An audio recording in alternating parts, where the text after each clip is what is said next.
The way that your hips function can also affect the health of your low back, so you want to make sure that your hips are nice and loose. One of the best exercises that you can do if you're sitting all day or at an office is just find some space on the floor and then lie down on the floor and move your hips around a little bit. I'll show you how to do it. There is fluid that's produced within the capsules of the hip, right where these big bones right here called the femurs connect to your pelvis. And that fluid helps lubricate the joint and helps to make you feel more relaxed when you're in seated positions or just in moving in general. So if you're ever feeling tight through the hips and tight through the low backs, this is a great exercise.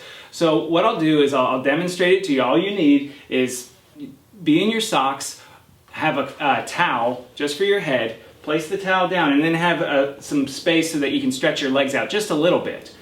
And then from there, I'll just lie on my back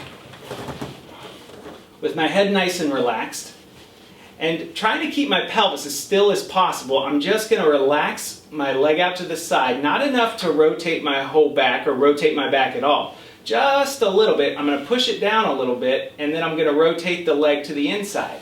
Now I'm trying to gently keep my hip or my pelvis still while I move my leg. And it's just this little bit of movement. It's almost like stirring the hip.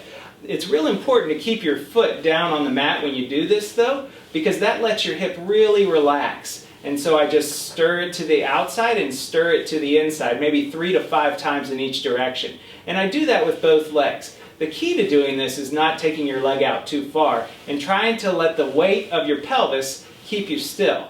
So you just take it to the outside, take it to the inside, and like I said, just 3 to 5 repetitions in each direction with your foot down. Don't do this with your leg up, otherwise the front of your hip will start to grip up and it'll be quite uncomfortable.